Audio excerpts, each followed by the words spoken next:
Breaking news చూస్తున్నాం. America అధ్యక్షుడు Donald ట్రంప్కు పిచ్చి పరాకాష్ఠకు చేరింది. ఏం చేస్తున్నాడో ఎందుకు చేస్తున్నాడో అతనికి అర్థం కాక, ప్రపంచానికి అర్థం కాక గందరగోళ పరిస్థితి నెలకొంది. ఇప్పుడు ఈ పిచ్చి పరాకాష్ఠకు చేరింది అనడానికి ఒక మంచి ఎగ్జాంపుల్ మనం చూస్తున్నాం. రాజకీయ ప్రత్యర్థుల మీద ట్రంప్ ఎప్పుడు ఫోకస్ పెట్టే ఉంచుతారో అది మనకు తెలిసిన విషయమే. అయితే అమెరికా మాజీ అధ్యక్షుడు బరాక్ ఒబామాకు సంబంధించి ట్రంప్ సోషల్ మీడియాలో ఒక పోస్ట్ చేశారు. ఇప్పుడు ఆ పోస్ట్ సంచలనంగా మారింది. ఒబామాను FBI ఏజెంట్లు ఓవెల్ ఆఫీసులో అరెస్ట్ చేస్తున్నట్లుగా ఆ వీడియో ఉంది. ట్రంప్ అక్కడే కూర్చొని నవ్వుతూ కనిపిస్తున్నారు ఆ వీడియోలో. అది AI జనరేటెడ్ వీడియో అనేది అర్థమవుతుంది. కానీ ఒక మాజీ అధ్యక్షుడిని అంత దారుణంగా మోకాళ్ళ మీద కూర్చోబెట్టి చేతులు వెనక్కి మడిచి సంకెళ్ళు వేసి అంత దారుణంగా ఒక భయంకరమైన నేరస్తుడిని ఎలాగైతే అరెస్ట్ చేస్తారో అలా అరెస్ట్ చేసి తీసుకువెళ్తుంటే అక్కడ కూర్చొని నవ్వుతూ కూర్చోవడం, ఆ తర్వాత ఒబామా జైల్లో ఆరెంజ్ కలర్ డ్రెస్లో, ఖైదీలు వేసుకునే డ్రెస్లో ఉన్నటువంటి వీడియో కూడా మనం చూస్తున్నాం. ఇంత పైశాచికత్వం, ఇంత శాడిజం, మ్యాడ్మ్యాన్ థియరీ అని చెప్పి ఈ మధ్య బాగా పాపులర్ అవుతుంది ట్రంప్ గురించి.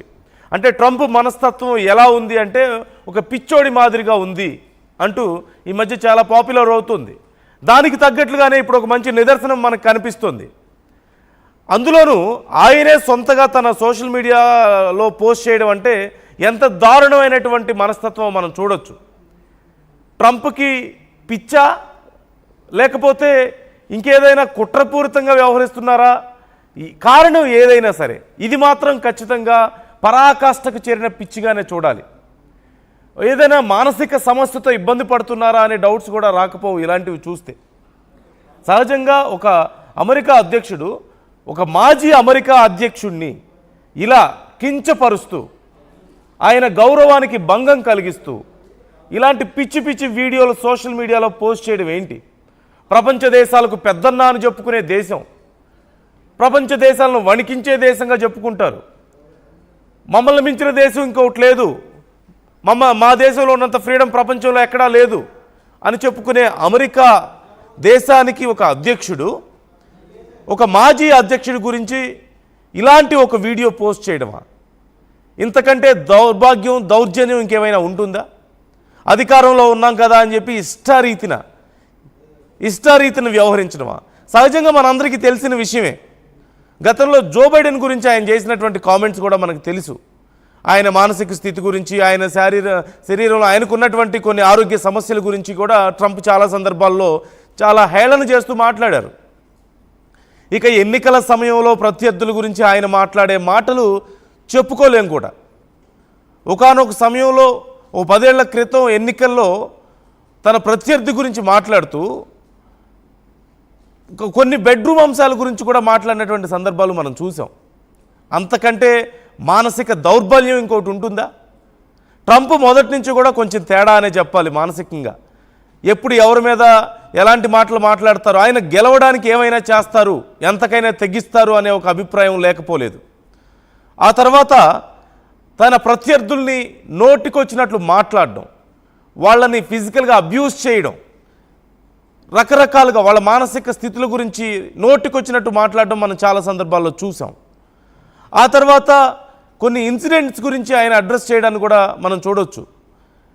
బయట ప్రపంచాల నుంచి వస్తున్నటువంటి పౌరుల గురించి ఆయన మాట్లాడినటువంటి మాటలు కానీ, లేదంటే చిన్న చిన్న దేశాలు, బలహీనమైనటువంటి దేశాల గురించి ఆయన వ్యవహరించే తీరు కానీ, ఎప్పుడు ఏం మాట్లాడతాడో, ఎప్పుడు ఎవరిని తిడతాడో, ఎవరిని పొగుడతాడో, లేదంటే ఎప్పుడు ఎవరి మీద యుద్ధం చేస్తాడో, ఎప్పుడు ఎవరు ఫ్రెండ్ అవుతారో కూడా తెలియదు. ప్రపంచం మొత్తానికి తెలుసు పాకిస్తాన్ అనేది ఒక ఉగ్రవాద దేశం, వాళ్లే ఉగ్రవాదులను పెంచి పోషిస్తున్నారు అని. ఒక రకంగా చెప్పాలంటే అమెరికాలో కూడా ఎన్నో దాడులు చేశారు పాకిస్తాన్లో ట్రైన్ అయినటువంటి ఉగ్రవాదులే.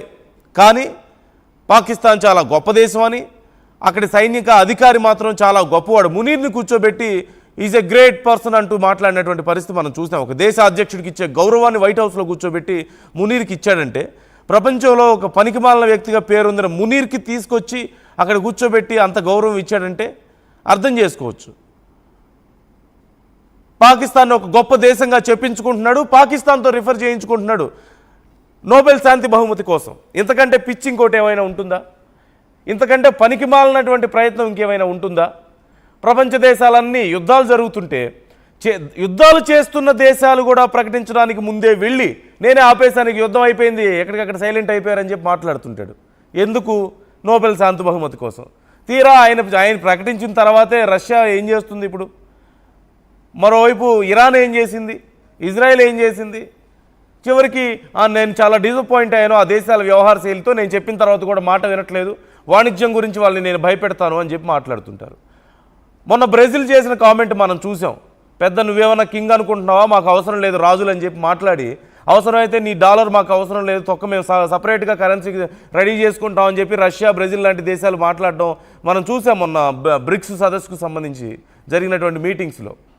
సో ప్రపంచ దేశాల ముందు అందులోనూ ఇంకో ముఖ్యమైన పరిణామం కూడా చూసాం. అధికారంలోకి వచ్చిన అతి తక్కువ సమయంలో అత్యంత ఎక్కువగా వ్యతిరేకతను మూటగట్టుకున్నటువంటి అధ్యక్షుడిగా కూడా గొప్ప పేరు సాధించారు ట్రంప్. ఏ రకంగా చూసినా సరే, ఎన్ని రకాలుగా ఆయనకు బ్యాడ్ నేమ్ రావాలో అన్ని రకాల బ్యాడ్ నేమ్ ఉంది, ఎన్ని రకాలుగా ఇతరులను ఇబ్బంది పెట్టాలో అన్ని రకాలుగా ఇబ్బంది పెడతారు. ఎప్పుడు ఎవరితో ఫ్రెండ్షిప్ చేస్తారో తెలియదు, ఎప్పుడు ఎవరితో యుద్ధాలు చేస్తారో తెలియదు.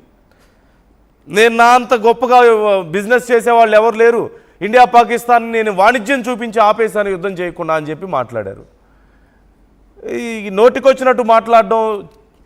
ఇప్పుడు ఇలాంటి ఒక వీడియో ఒక మాజీ అక్కడ అమెరికా అధ్యక్షుడి గురించి ఇలాంటి ఒక వీడియో ఆయనకి ఎంత అవమానకరం ఒబామాకి. అంతకంటే దారుణం ఇంకేమైనా ఉంటుందా? ఎవరన్నా ఏమైనా అనుకుంటారని కానీ కనీసం ఇది పద్ధతా కాదా అని కానీ ఆలోచించడం ఉండదు. ప్రపంచాలకు మాత్రం మళ్ళీ పెద్దన్నా అని చెప్పుకుంటారు, మాకంటే గొప్ప అధ్యక్షుడు లేడని చెప్పుకుంటారు, మాకంటే గొప్ప దేశం లేదని చెప్పుకుంటారు. ఇంత దారుణమా? భారతదేశంలో చూసాం, వ్యతిరేక పార్టీలు అయినప్పటికీ కూడా కనీసం ప్రెసిడెంట్స్, ప్రధానమంత్రుల విషయంలో కనీసం ఒకరికొకరు గౌరవించుకుంటారు. సభల్లో తిట్టుకోవచ్చేమో, సభల్లో ఒకరి మీద ఒకరు విమర్శించుకోవచ్చేమో, కానీ కనీస గౌరవం అన్నప్పుడు ఖచ్చితంగా హక్కులు, గౌరవాలు ఇలాంటి విషయాలకు వచ్చినప్పుడు ఖచ్చితంగా ఆ బ్యారియర్స్ అనేది ఖచ్చితంగా ఫాలో అవుతుంటారు. ప్రపంచంలోనే అతి గొప్ప ప్రజాస్వామ్య దేశంగా చెప్పుకునే అమెరికాలో మాత్రం ఒక మాజీ అధ్యక్షుడి గురించి ఇంత దారుణమైన పోస్టా? ఇంతకంటే సిగ్గుమాలిన పని ఇంకోటి లేదు. ట్రంప్కి పిచ్చి పట్టింది, పిచ్చి పరాకాష్ఠకి వెళ్ళింది అనడానికి ఇంతకంటే ఒక నిదర్శనం ఇంకేమీ లేదనే చెప్పాలి. ఒక ఏఐ జనరేటెడ్ వీడియో ఇలాంటిది ఒకటి తయారు చేయించి FBI ఆయన్ని అరెస్ట్ చేస్తున్నట్లుగా మనం చూస్తున్నాం. వీడియోలో చూడొచ్చు, మనం వీడియోలో